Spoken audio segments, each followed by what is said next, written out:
I've noticed we're losing subscribers. Not the YouTube kind, but the kind that swore they'd be in my life forever. Funny how that works. One day you're surrounded by people who claim to love you, and the next, you're watching them walk away like you were just another phase in their lives. By the way, if you're here, do me a favor, subscribe. It's free, and unlike some people in my life, you won't regret sticking around. Have you ever felt like your own family was actively working against you? Like the people who were supposed to lift you up were, instead, the ones pulling you down? That's exactly what I, Rebecca, 22, am grappling with right now.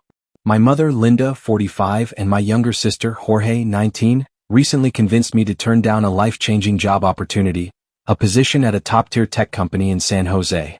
But as I try to process the betrayal, I've discovered something far worse.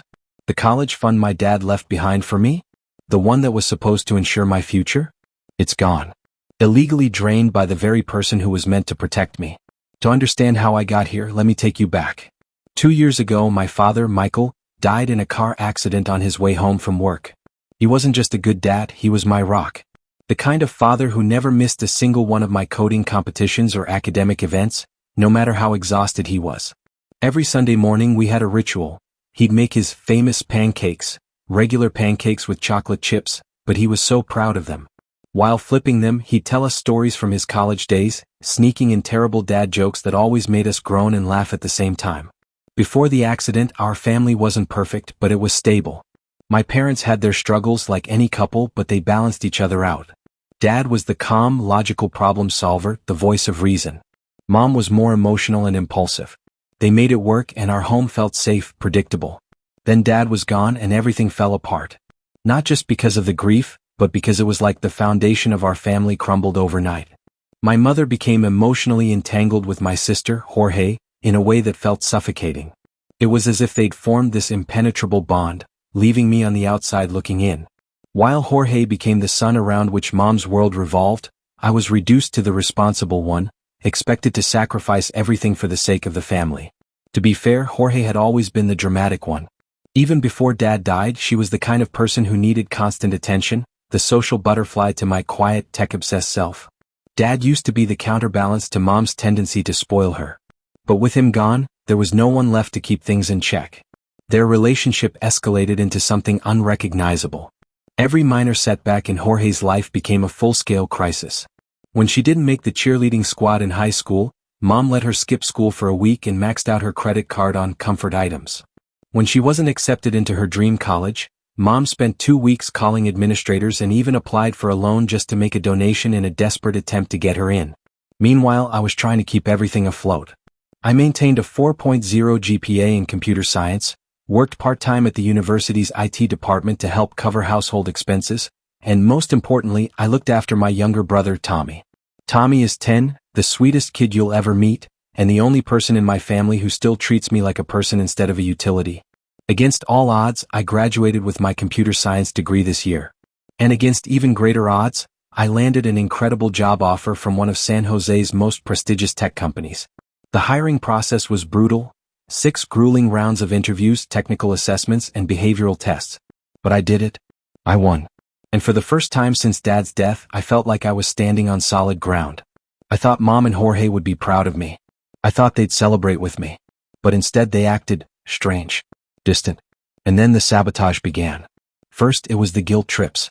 Mom told me it was selfish to move so far away when the family needed me here.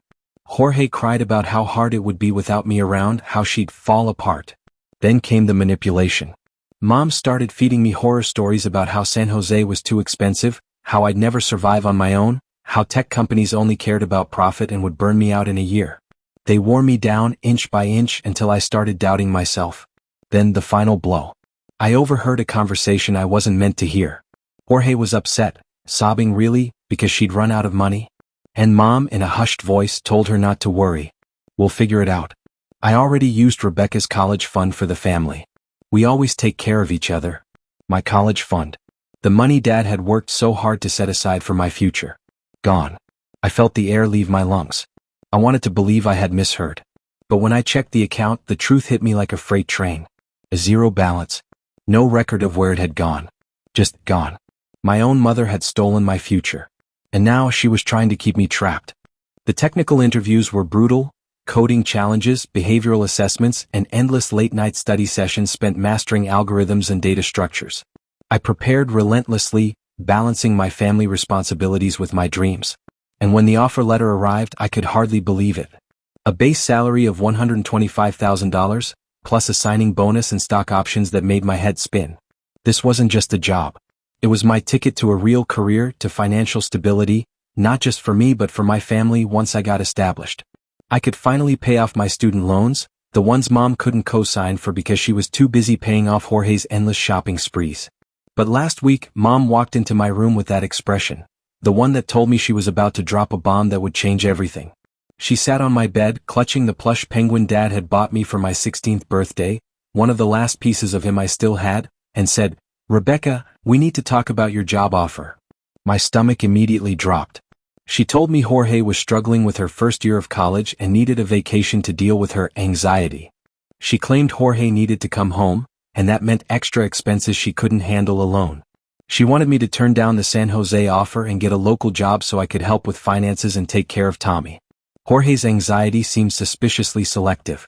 She had no problem performing in a 3-hour dance showcase last month, but suddenly attending morning classes was too much for her. She spent hours at parties, documenting every second on Instagram, but miraculously suffered crippling social anxiety when it was time to study for exams. I tried reasoning with Mom. I laid out a financial plan showing how I could support the family once I got settled. I promised to help Jorge find resources for her supposed mental health struggles. I even volunteered to schedule regular video calls with Tommy so I could stay involved in his life. But Mom wouldn't hear it. "Family comes first," she kept repeating, as if my own dreams and ambitions weren't part of that equation. The worst part? While I was desperately trying to reason with Mom, Jorge was in her room posting pictures of her latest shopping spree on Instagram. The same Jorge who claimed she was too anxious to continue college had just spent hundreds of dollars on clothes and makeup. I saw the receipts in her email. "These things help me feel better," she told me. "You've always been the strong one, Rebecca. You can handle disappointment better." That's when it hit me. I was the strong one, which meant my feelings, my dreams, my sacrifices didn't matter. The next few days were a blur of anxiety and desperate planning. I reached out to my college advisor who was outraged but couldn't do much. I called the company's HR department to explain my situation and request extra time. They extended my deadline by a few days but not much more. Without family support or a co-signer for an apartment in San Jose, my options were slipping through my fingers. I even tried appealing to Mom's practical side. I created a detailed spreadsheet proving that my salary in San Jose would do more for the family than any local job. I found local therapists who could help Jorge manage her anxiety while continuing school. I offered every possible compromise. Mom's response? "Your father would be so disappointed in you for being so selfish." That hurt more than anything. Dad had been the one who bought me my first computer, who stayed up late helping me debug my first programs, who encouraged me to dream big. Using his memory to manipulate me was a new low. Then, something unexpected happened. My Uncle James, 42, Dad's younger brother, showed up at our doorstep. He'd been trying to reach Mom for weeks, but she had ignored him. The moment he saw my face, he knew something was wrong. While Mom fussed over Jorge, who was crying because someone had unfollowed her on Instagram, Uncle James and I sat on the back porch. The same porch where Dad used to teach me about constellations on clear nights. I told him everything. About the job. The manipulation. Jorge's spending. How I felt like my future was slipping away. Tommy, ever perceptive, curled up beside me as I spoke. He's just 10, but he understands more than anyone gives him credit for. He's the only person in this house who still treats me like I matter. Uncle James listened carefully, his face set in a determined expression, the same look Dad used to get when he was solving a problem. "Your dad would never have wanted this for you," he said firmly. Then he made me an offer that changed everything. He had a guest house near his business, just an hour from San Jose. He offered to let me stay there rent-free until I got on my feet. And he was willing to co-sign any loans I needed. As we sat there, my phone buzzed. It was a text from the hiring manager at the tech company. She told me she was excited to have me join the team and mentioned they were working on cutting-edge AI projects. Exactly what I wanted. Reading that message, sitting next to the only adult who seemed to care about my future, I felt something I hadn't in weeks. Hope. But when we told Mom about Uncle James' offer, she exploded. It was instant and terrifying. The passive-aggressive manipulator I was used to vanished, replaced by someone I hardly recognized. She accused me of abandoning my family, called me selfish. Then she dropped a bomb I never saw coming. You're just like your father, always putting yourself first. Uncle James didn't let her get away with that. He reminded her of the truth, how Dad had worked the late shift, the same one he was driving home from when he died, just to pay for Jorge's dance lessons. The fight that followed was vicious. Jorge jumped in, calling me selfish. Tommy cried in the corner. And in the middle of it all, Mom finally said what she really thought about me. Apparently, I was difficult from the start. Too focused on academics instead of socializing. My decision to study computer science rather than something more appropriate for a girl was a sign of my defiance. Years of resentment came spilling out. Now I'm sitting in my room surrounded by half-packed boxes. Uncle James insisted I start packing just in case. On one side of my laptop screen is my job offer. On the other, San Jose apartment listings. My deadline is tomorrow at 5 p.m. Mom has threatened to cut me off completely if I leave. A few minutes ago, Tommy slipped a note under my door. In his shaky handwriting he wrote, "I love you, Rebecca. Dad would want you to be happy." I'm trying not to cry as I type this. Update 2. It has been 3 weeks since my last update. I apologize for the delay, but what I uncovered required thorough investigation and legal consultation. The more I dug into the missing college fund, the worse things got. Uncle James and I sat down with a lawyer, and what we found made my stomach churn. The account my father had set up for my education hadn't just been drained, it had been systematically emptied over the last 2 years. Large withdrawals, expensive purchases, and even direct transfers to credit cards under my mother's name. My father had planned for my future, and my mother had stolen it out from under me. When I confronted her over the phone, she played dumb at first. Then, when I told her I had legal documentation proving what she had done, her tone changed. She started yelling, saying that family money belongs to the family, and that I was too young to understand what it means to make sacrifices. But I knew better. This wasn't about sacrifices. It was about enabling Ashley's reckless spending and ensuring that my mother could keep up appearances. With the lawyer's help, I filed a formal complaint. The bank is investigating and legal action is on the table. I never imagined I'd have to take my own mother to court, but here we are. Meanwhile, things at work have been incredible. My boss has already assigned me to a major AI project, and I'm thriving in an environment where my skills are valued. For the first time in years, I feel like I belong somewhere. I'm even starting to form friendships with my coworkers, something I never really had time for before. As for Tommy, he's my biggest reason to keep pushing forward. We video chat every night, and I send him little coding exercises to keep his mind engaged. He's a natural just like Dad. It hurts not being there with him, but I know that by building my own life, I'm setting an example, one that I hope will help him make strong choices when he's older. Last week, he whispered something to me before hanging up. "I know you didn't leave me. I know you still love me." I cried myself to sleep that night. Mom and Ashley have continued their campaign of guilt and manipulation, though now that they know I'm fighting back legally, their approach has changed. Mom has gone silent, while Ashley has taken to posting vague, self-pitying rants on social media about how some people betray their own blood for money. It's laughable, really. The irony is lost on her. Uncle James has been my rock through all of this. He told me something that stuck with me. Your father didn't work himself to the bone just so you could be shackled to people who don't respect you. And he's right. I don't know how the legal battle will play out, but I do know one thing, I am never going back. I have fought too hard to break free, and I refuse to let them drag me down again. This is my life, and I'm finally living it. Final update, the truth, the fallout, and a new beginning. Before I felt safe sharing this, I needed to ensure everything was in place. Do you remember the college fund I found in Dad's papers? Uncle James and I spent the past few weeks unraveling the mystery of what happened to that money. What we discovered was far worse than either of us had feared.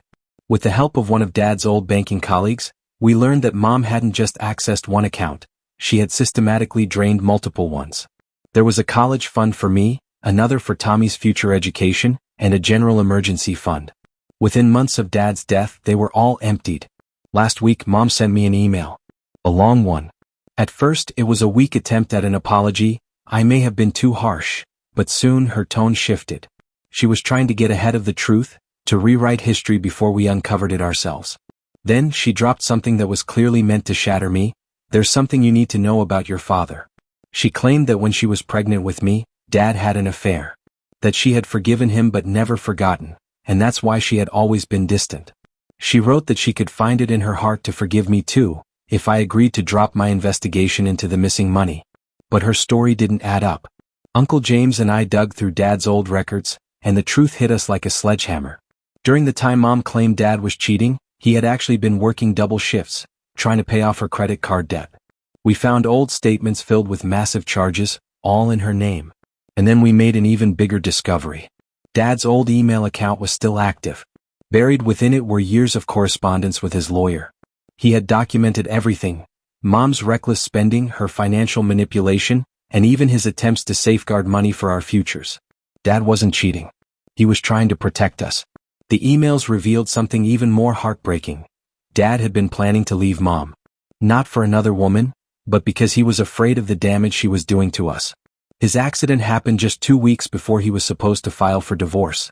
I took all of this to the lawyer Uncle James recommended. She was stunned. What Mom did wasn't just unethical, it was criminal. She had forged documents to gain access to Dad's accounts, misused life insurance payouts, and systematically covered her tracks. Then came the bombshell about Ashley. Mom had always said she needed my help because she was paying for Ashley's college, but that was a lie. We uncovered luxury shopping sprees, high-end spa treatments, and even a secret spring break trip to Cancun.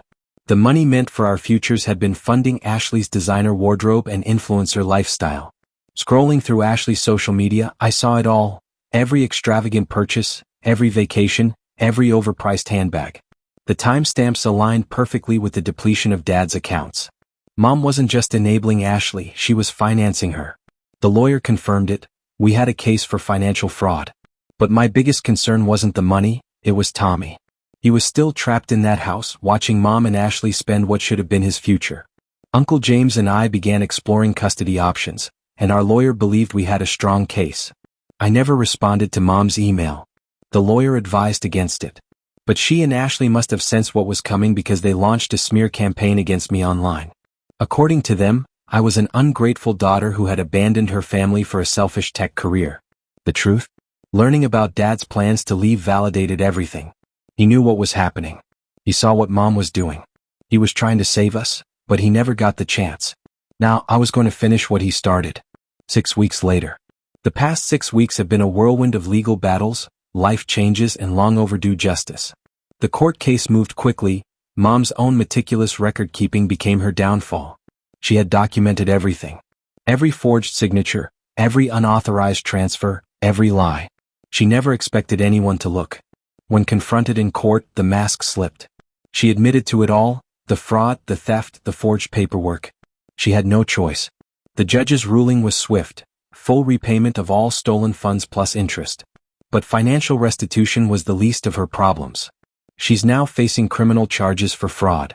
Ashley, ever the opportunist, abandoned ship the moment things got serious. She played innocent in court, claiming she had no idea where the money for her lavish lifestyle had come from. But the judge wasn't fooled. She was ordered to return everything purchased with stolen money. Her influencer dreams collapsed overnight. But the biggest victory wasn't money. It was custody of Tommy. The judge reviewed the overwhelming evidence of Mom's financial abuse and manipulation. Her pattern of deception. The neglect. Tommy deserved better. And so, the court granted me temporary custody, with Uncle James as co-guardian. Tommy moved in last week. The difference in him is already striking. He's lighter, happier, sleeping better.